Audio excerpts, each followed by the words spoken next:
ଦେଇଥିଲେ କ୍ଷମା କ୍ଷମା ତ ମିଳଇ କ୍ଷମାର ନ ମିଳେ ଅନ୍ତ କ୍ଷମାର ଗ୍ରହିତା କ୍ଷମାଦାତା ଦୁହେଁ କ୍ଷମାର ଗ୍ରହିତା କ୍ଷମାଦାତା ଦୁହେଁ ଏ ଭୁବନେ ଭାଗ୍ୟବନ୍ତ ଏ ଭୁବନେ ଭାଗ୍ୟବନ୍ତ। ସୁପ୍ରଭାତ ପିଲାଏ, ପ୍ରଗତି ଏଜୁକେସନର ତରଫରୁ ତୁମମାନଙ୍କୁ ଅନେକ ଅନେକ ଶୁଭେଚ୍ଛା ଓ ଅଭିନନ୍ଦନ। ପିଲାଏ, ଏ ଦୁନିଆରେ ଦୟା, କ୍ଷମା, କଷ୍ଟ ସହିଷ୍ଣୁତା, ଉଦାରତା ଏସବୁ ଗୋଟେ ଗୋଟେ ମହାନ ଗୁଣ, ଏସବୁ ଗୋଟେ ଗୋଟେ ନୈସର୍ଗିକ ଗୁଣ ଯାହାକି ମଣିଷକୁ ଉଚ୍ଚରୁ ଉଚ୍ଚତର ସୋପାନକୁ ନିଏ।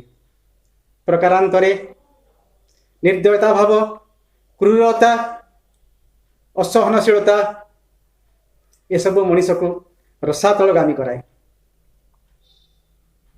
ପିଲାଏ, ସତ୍ୟ ଉପରେ ଅସତ୍ୟର ଉପରେ ସବୁବେଳେ ହୁଏ ସତ୍ୟର ବିଜୟ, ଅଧର୍ମ ଉପରେ ସଦାବେଳେ ହୁଏ ଧର୍ମର ବିଜୟ। ଏହା ଚାରି ଯୁଗେ ସବୁ କାଳରେ ସବୁ ସମୟରେ ସର୍ବତ୍ର ସତ୍ୟ ରୂପରେ ପରିଗଣିତ ହୋଇଅଛି। ପିଲାଏ, ଏମିତି ଏକ ଅସତ୍ୟ ଉପରେ ସତ୍ୟର, କ୍ରୂରତା ନିର୍ଦ୍ଦୟତା ଉପରେ ପ୍ରେମର ଏବଂ କ୍ଷମାର ବିଜୟ କେମିତି ହେଲା ସେ ସମ୍ବନ୍ଧରେ ଆଜି ଆମେ ଗୋଟେ କବିତା ପଢ଼ିବା। କବିତାଟିର ଶୀର୍ଷକ ହେଲା ବଶିଷ୍ଠ ଓ ବିଶ୍ୱାମିତ୍ର। ଆଉ କବିତାଟିକୁ ରଚନା କରିଛନ୍ତି କବି ଅନନ୍ତ ପଟ୍ଟନାୟକ। କବିତାର ଶୀର୍ଷକ ବଶିଷ୍ଠ ଓ ବିଶ୍ୱାମିତ୍ର, କବି ଅନନ୍ତ ପଟ୍ଟନାୟକ। କବିତାକୁ ଯିବା ପୂର୍ବରୁ ମୁଁ ତୁମମାନଙ୍କୁ କବି ସହିତ ଟିକେ ପରିଚୟ କରାଇ ଦିଏ। କବି ଅନନ୍ତ ପଟ୍ଟନାୟକ ଜନ୍ମଗ୍ରହଣ କରିଥିଲେ 1912 ମସିହାରେ। ଏକ ସମାଜ ସଚେତକ ଥିଲେ କବି ଅନନ୍ତ ପଟ୍ଟନାୟକ। ଅଶିକ୍ଷା, ଧର୍ମାନ୍ଧତା, କୁସଂସ୍କାର ଦୂରୀକରଣ ତଥା ଅନ୍ୟାୟ ଓ ଅତ୍ୟାଚାରର ବିଲୋପ ହିଁ ତାଙ୍କର ମୂଳ ଲକ୍ଷ୍ୟ ଥିଲା ଏବଂ ଏସବୁ ଏହିଭଳି ଏକ ସ୍ୱର ତାଙ୍କର ସବୁ କବିତାରେ ପ୍ରସ୍ଫୁଟିତ ହୋଇଛି ବା ଦେଖିବାକୁ ମିଳେ। ମାନବବାଦୀ ଚିନ୍ତାଧାରାର ବିକାଶ ଆଉ ଏକ ଲକ୍ଷ୍ୟ ଥିଲା ତାଙ୍କ ଜୀବନର। ପିଲାଏ, ଏବେ ଆମେ ଦେଖିବା ତାଙ୍କର ସୃଷ୍ଟି ସମ୍ଭାର ମଧ୍ୟରେ ରହିଛି କ'ଣ। କବିଙ୍କର ସୃଷ୍ଟି ସମ୍ଭାର ଭିତରେ ରହିଛି ରକ୍ତ ଶିଖା, ଶାନ୍ତି ଶିଖା, ଲୋଡ଼ା ଅଲୋଡ଼ା, ଛାଇର ଛିଟା, ତର୍ପଣ କରେ ଆଜି ଇତ୍ୟାଦି ଅନେକ କବିତା ପୁସ୍ତକ। ଆମେ ତ କବି ବିଷୟରେ ଜାଣିଲେ, କିଛି ଜାଣିଲେ। ଏବେ ଆମେ ଆସିବା ତାଙ୍କ ରଚିତ କବିତା ବଶିଷ୍ଠ ଓ ବିଶ୍ୱାମିତ୍ର। ଏହି କବିତାଟି ମୁଁ ଆଗରୁ କହିଛି, କ୍ରୂରତା ନିର୍ଦ୍ଦୟତା ଉପରେ ପ୍ରେମ, ସଦ୍ଭାବନା, କ୍ଷମାର ବିଜୟ ହିଁ ଏହି କବିତାର ମୂଳ ଲକ୍ଷ୍ୟ। ଏହି ସନ୍ଦେଶ ଦେବା ହିଁ ଏହି କବିତାର ମୂଳ ଲକ୍ଷ୍ୟ ବା ମୂଳ ଉଦ୍ଦେଶ୍ୟ ଅଟେ। ତାହେଲେ ଏବେ ଆମେ ଆସିବା କବିତାକୁ। ଶ୍ରାବଣର ବର୍ଷା ପଡ଼େ ଝରି, ଆଶ୍ରମର ତରୁତୃଣ ପରେ, ଇଙ୍ଗୁଦିର ଦୀପ ଉଠେ ଥରି, ଇଙ୍ଗୁଦିର ଦୀପ ଉଠେ ଥରି, ମହର୍ଷିର ତିମିରିତ ଘରେ, ମୃଦୁ ଭାଷେ ସୁଚାଇଲେ ଆସି, ଋଷି ପତ୍ନୀ ସତୀ ଅରୁନ୍ଧତୀ, ରନ୍ଧନ ଯେ କରିବି କିପରି, ଲବଣ ଯେ ନାହିଁ ମହାମତୀ, ରନ୍ଧନ ଯେ କରିବି କିପରି, ଲବଣ ଯେ ନାହିଁ ମହାମତୀ। ଉତ୍ତରେଳେ ମହର୍ଷି ବଶିଷ୍ଠ ପ୍ରଶାନ୍ତିର ମଧୁମୟ ସୁରେ, ମାଗି ଆଣ କିଞ୍ଚିତ ଲବଣ ପାଶେ ଯାଇ ବିଶ୍ୱାମିତ୍ର ଘରେ, ମାଗି ଆଣ କିଞ୍ଚିତ ଲବଣ ପାଶେ ଯାଇ ବିଶ୍ୱାମିତ୍ର ଘରେ, ରୋଷେ ଦେବୀ ସ୍ଫୁରିତ ଧରେ, ବରସିଲେ ଉତ୍ତରିଲେ କାହିଁ ଯିବି କାହିଁ, ଗୋଟି ଗୋଟି ପୁତ୍ରଗଣ ହତ୍ୟା କଲା ଯେଉଁ ହାତ ଥାଇ, ଗୋଟି ଗୋଟି ପୁତ୍ରଗଣ ହତ୍ୟା କଲା ଯେଉଁ ହାତ ଥାଇ। ପିଲାଏ, ଏହି କବିତାଟି ହେଉଛି ମହର୍ଷି ବଶିଷ୍ଠ, ଋଷି ବଶିଷ୍ଠ ଓ ଋଷି ବିଶ୍ୱାମିତ୍ରଙ୍କ संबंध रे वर्णित। यही कवितारे केमिति ऋषि विश्वामित्रଙ୍କ दया प्रेम सद्भावना आगरे केमिति ऋषि विश्वामित्रଙ୍କର निर्दयता क्रूरता असहिष्णुता हार मानिछि ताहा ही एक कवितारे वर्णित। श्रावणर वर्षा पड़े झरी आश्रमर तरुतृण परे। वर्षा मुखर रजनी श्रावणर वर्षा झरी पड़ी आकाशरू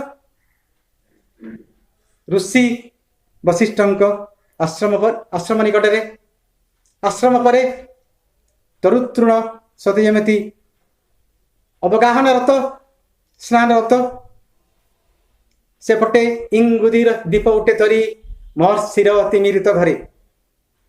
इंगुदीर दीप उठे धरी इंगुदी इंगुदी अर्थ है इंगुदी गोटे गछ जार तैल जार बीज रु तैल प्रस्तुत हुए एवं दीप जलिबारे जहाँ व्यवहृत हुए दीप जलैबारे जहाँ व्यवहृत हुए। तो इंगुदीर दीप प्रज्वलित होतिला प्रज्वलित थिला ऋषि वशिष्ठଙ୍କ आश्रम रे। ठीक एमिति एक समय रे मृदुभाषे सुचाइले आसी ऋषि पत्नी सती अरुंधती ऋषि पत्नी वशिष्ठ विश्वामित्रଙ୍କ पत्नी सती अरुंधती आसी सूचना देले हे महर्षि हे महामती घरे लवण नहीं रोसई केमती हम रोसई केमती करिबा। प्रत्युत्तर तार महर्षि वशिष्ठ कौन कहले उत्तर महर्षि वशिष्ठ प्रशांति और मधुमय सुरे एक तो शांत उदार स्वाभाविक तांकर स्वर रे प्रशांति रहिबा स्वाभाविक तांकर स्वर मधुमय हवा से मधुमय प्रशांति स्वर रे उत्तरिले अर्थ उत्तर प्रदान कले उत्तर देले से कौन उत्तर देले मागी आण किंचित लवण लुण नहीं तो किसी लुण मागिक नहीं आस काहाठू पाखरे जो अच्छी ऋषि विश्वामित्र घर लवण नहीं तो किसी नहीं मागी आण किसी ऋषि विश्वामित्र घर पाखर किंतु तापर प्रत्युत्तर कौन थिला ऋषि पत्नी अरुंधती रोषदेवी स्फुरित अधरे जणाइले कहीं जीवी कहीं गोटी गोटी पुत्र गुण हत्या कला जीव अतुताई पिलाए पुराण वर्णना अनुसार ऋषि वशिष्ठ समस्त पुत्र को गोटी गोटी करी चक्रांत करी मारिदिले ऋषि विश्वामित्र। तेणु रोषे रागरे जर्जरिता होई अभिमान पूर्वक जणाइले अरुंधती कौन कहले महर्षि कौन कहले महर्षि जी मोर गोटी गोटी पुत्र गोटी गोटी के समस्त पुत्र को हत्या कला मो पुणी जीवी ता घर को लवण भिक्षा करने को आपण कौन कहते महामती। परवर्ती पद को आसीबा जननी मु सकातुरा ताश्रमे जीवी क्यों परी जननी मु सकातुरा ताश्रमे जीवी क्यों परी अद्भुत आदेश महर्षि अद्भुत आदेश महर्षि लागइए उपहास परी सुकातुरा जननी मु गोटी गोटी पुत्र पर हत्या करिछि तार शोकरे अधीर मु पुणी जीवी ता आश्रम को लवण भिक्षा करने को आपण अद्भुत कहते महर्षि आपण अद्भुत कथा कहते मत जमी उपहास कला वाली लगुच भाग्यर ए नुहे उपहास मत उपहास वाली लगुच किंतु तार उत्तर पुणी कौन प्रत्युत्तर रखिले ऋषि वशिष्ठ भाग्यर ए उपहास नुह भाग्यर ए नुह उपहास तार धर्म में कल्याण मु चाहे तार धर्म में कल्याण मु चाहे ମୋ ଆଖିରେ ନୁହଁ ଆତତାଇ ଭଲ ପାଏ ତାକୁ ଭଲ ପାଏ, କିନ୍ତୁ ତଥାପି ବଶିଷ୍ଠ ଶାନ୍ତ ଉଦାର କଣ୍ଠରେ ସେ କହିଲେ, ଏ ଉପହାସ ନୁହଁ, ଏ ଉପହାସ ନୁହଁ ଅରୁନ୍ଧତୀ, ଉପହାସ ନୁହଁ ଏ ଦେବୀ ଅରୁନ୍ଧତୀ। ମୁଁ ଏବେ ବି ଋଷି ବିଶ୍ୱାମିତ୍ରଙ୍କ ଭଲ ପାଏ, ମୋ ଆଖିରେ ସେ ଆତତାୟୀ ନୁହଁ। ଆମେ ଏଇଠି ଗୋଟାଏ କଥା ଅନୁମାନ କରିବା, ସ୍ପଷ୍ଟ ରୂପେ ଆମେ ଦେଖିପାରୁଛେ ଯେ ପ୍ରକୃତରେ ବଶିଷ୍ଠଙ୍କ ହୃଦୟରେ କେତେ ସହିଷ୍ଣୁତା, କେତେ ଉଦାରତା, ସହିଷ୍ଣୁତାର ମହାନ ଗୁଣ ତାଙ୍କ ହୃଦୟରେ କେତେ ପରିମାଣରେ ବିରାଜିତ, ଆମେ ଏଇଠୁ ସ୍ପଷ୍ଟ ଅନୁମାନ କରିପାରିବା। ପରବର୍ତ୍ତୀ ପଦରେ ଭଲ ପାଅ ଯଦି ଡାକିଥିଲେ ମହର୍ଷି ତାହାରେ, ଭଲ ପାଅ ଯଦି ଡାକିଥିଲେ ମହର୍ଷି ତାହାରେ, ଜୀବନ ବା ରକ୍ତେ ଅରୁଣିତ ନହିଥାନ୍ତା ଆଜି ହାହାକାରେ। ଭଲ ପାଅ ଯଦି ଡାକିଥିଲେ ମହର୍ଷି ତାହାରେ, ଜୀବନ ଏ ରକ୍ତେ ଅରୁଣିତ ନହିଥାନ୍ତା ଆଜି ହାହାକାରେ, ଆର୍ତ ହାହାକାରେ। ତାପରେ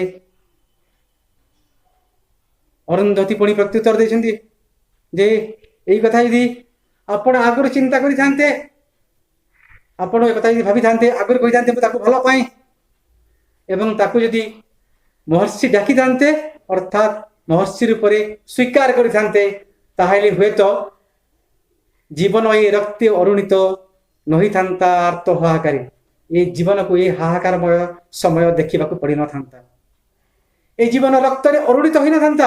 ଅରୁଣିତ ଅର୍ଥାତ୍ ଅରୁଣ ରଙ୍ଗରେ ରଞ୍ଜିତ, ଅରୁଣ ରଙ୍ଗରେ ବା ଲାଲ ରଙ୍ଗରେ ରଞ୍ଜିତ ହୋଇନଥାନ୍ତା। ଏମିତି ଏକ ଦୁଃସମୟ ହୁଏତ ଆମକୁ ଦେଖିବାକୁ ପଡ଼ିନଥାନ୍ତା।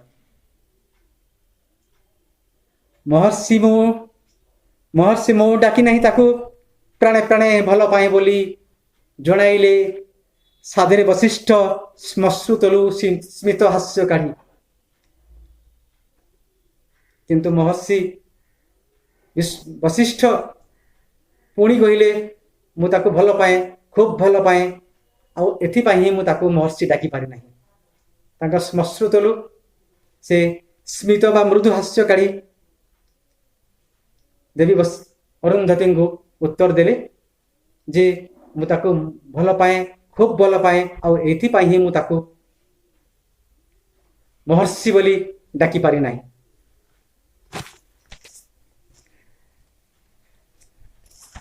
ପରବର୍ତ୍ତୀ ପଦରେ ପୁଣି ଦେଖିବା, ଭଲ ପାଏ ଯେଣୁ ମହର୍ଷିର ମୁଖେ ଥାଉ ବାଣୀ, ଭଲ ପାଏ ଯେଣୁ ମହର୍ଷିର ମୁଖେ ଥାଉ ବାଣୀ, ବାତ୍ୟାନିକି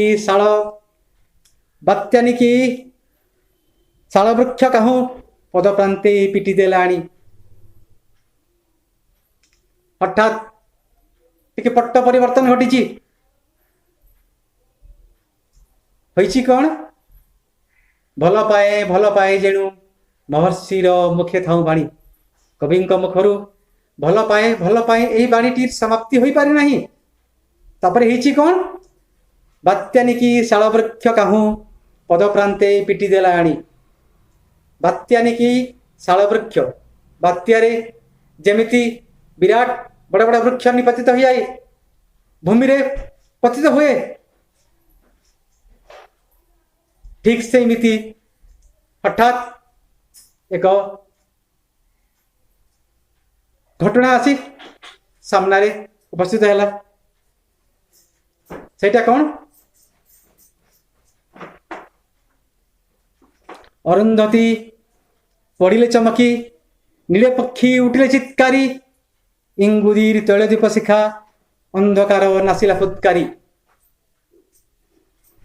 ଅରୁନ୍ଧତୀ ଚମକି ପଡ଼ିଲେ, ପକ୍ଷୀରୁ ନୀଳ ଚିତ୍କାରୀ ଉଠିଲେ, ଇଙ୍ଗୁଦିର ତୈଳଦୀପ ଶିଖା ଯୋଉଟା ପ୍ରଜ୍ୱଳିତ ଥିଲା ସେ ମଧ୍ୟ ହଠାତ୍ ଧପ ଧପ ଜଳିବାରେ ଲାଗିଲା। ତ ହେଇଛି କଣ? ଘଟଣାଟି କଣ ଥିଲା? काहू एक कृतांत कृपण लोटिगला कुटीर चत्वरे काहू एक कृतांत कृपण लोटिगला कुटीर चत्वरे स्पर्श करी महर्षिर पद विश्वामित्र अश्रुत्तरले बात्यारे वृक्ष निपतित है बोली शाला वृक्ष भूमि पतित है सदृश काहू एक कृतांत कृपण लोटिगला कुटीर चत्वरे कृतांत अर्थ जम कृपाण अर्थ खंडा चत्वरे अर्थ निकटरे कृतांत कृपाण कृपाण लोटिगला कुटीर चत्वरे कुटीर सम्मुखरे एक कृतांत कृपण हठात लोटी पड़ा केमिति स्पर्श करी महर्षिर पाद विश्वामित्र अश्रु उत्तरले कुआड़े थे विश्वामित्र हठात शाला वृक्ष बात्यारे निपतित है समय वशिष्ठ पाद तले लोटी पड़े अश्रु उत्तरले उत्तरले अर्थ बहिबार लगिला आखिर घन घन लतक निर्गत हवाक लगिला कहार विश्वामित्रंकर निर्झरार रुद्ध घस सम जणाइले आवेग उच्छ्वास क्षमा कर मते नाश मोर पाशव प्रयास हे महामती मते क्षमा कर मु न बुझी पशु सम व्यवहार करिएछि नाश मोर पाशव प्रयास पाशव अर्थ पाशविक पशु सम प्रयास अर्थ अपचेष्टा चेष्टा मु पशुतुल्य चेष्टा करी एटा केमती निर्झरर रुद्ध घोष सम अवरुद्ध निर्झरर जल हठात स्खलित है सम हृदय शोकोच्छ्वास निर्गत होबार लगिला गभीर शोकोच्छ्वास ढाली विश्वामित्र एक कथा कहले जे मु जड़े पशु सम प्रयास करुली एटा के मानविक प्रयास नुह एटा थिला मोर पाशविक प्रयास मु पाशविक प्रयास करुली मते पाशविक प्रयास करुली एटा मोर थिला पाशविक प्रयास भल पाओ तुम्हें भल पाओ पुत्र तुहु बोली नुहइए उच्च परिहास नुहइए रत परिहास झिंगासी को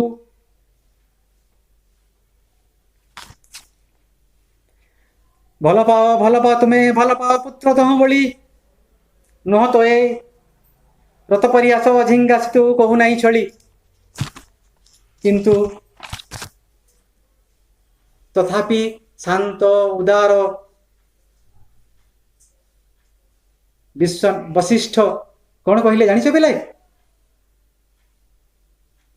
से कहले तथापि तांक कंठरे नम्रता तथापि तांक पाखरे उदारता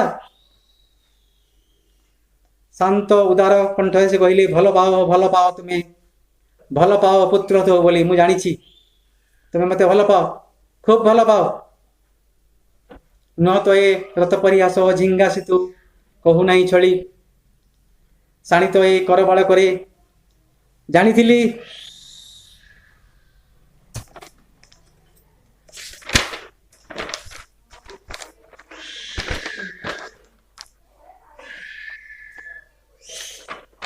शाणी तो ए कर बाड़ करे जानी मुझे आसी आज छिन्न करी मस्तक तुमर रखिबाकू जीवनर बाजी विश्वामित्र कहले मु जानी तुम्हें मते पुत्र ठू बोली बेसी भल पाओ तथापि मु अधम मु पिशाच शाणी तो ए कर बाड़ करे मु आसी कहीं करे हस्तरे तरबारी नहीं छिन्न करी मस्तक तुमर रखिबाकू जीवनर बाजी मुझा बाजी सदृश रखी तुमके निशेष करिवार तेणु ये उद्देश्य मुझे आसी तुमरी पासकू तुमरी पाखकू जोटा कि मोर थिला एक पाशविक प्रयास प्रकृति से मोर पशुत्व परिचय विश्वामित्र विश्वामित्र तली भूमि तलु उच्च बा अमृत बरसी स्नेह बहरे कहले वशिष्ठ उठ एबे उठ ये महर्षि वशिष्ठ ऋषि विश्वामित्र तथापि वशिष्ठ पद तले पढ़ी ये सब प्रकाश करुछंती वशिष्ठ तांको निज हस्तरे तांको तलु उठाइले एवं तथापि अमृतमय कंठ से कहले स्नेह भरे कहले उठ हे महर्षि एबे उठ अरुंधति नेत्रु अजाणते श्रावण वर्षा पड़े झरी ए दृश्यर संदर्शन रे अरुंधतींकर चक्षुरु बही जाउतिला लोतक धार धार होई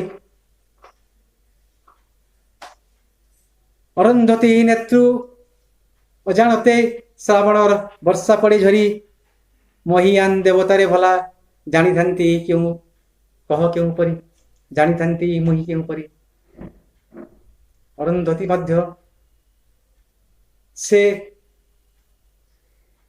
वर्तमान तांकर मध्य से परिवर्तित अवस्था को चली आसी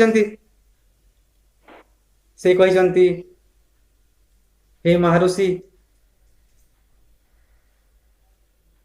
अरुंधति नेत्रु अजाणते श्रावण वर्षा परे झड़ी महियान महियान देवतारे भला जानी थांती मही क्यों परी प्रकृति आपण जन भी महियान महियान देवता जहाँकि मुझे पर्यंत जानी पारि नथिले मुझे पर्यंत देखिल तो पिलाए केमिति विश्वामित्र हिंसा क्रोध एवं अन्याय विरोध रे वशिष्ठ प्रेम स्नेह और सद्भावना जय होती धर्मर जय होती केवल यही घटना गोटे नुह जुगे जुगे चारि जुगे सब बेले असत्य पर सत्यर अधर्म पर धर्मर अन्याय पर न्याय सब बेले जय होती जय हेब भविष्य पिलाए आज एति पुणी देखा आमर परवर्ती अध्याय रोची धन्यवाद जय हिंद।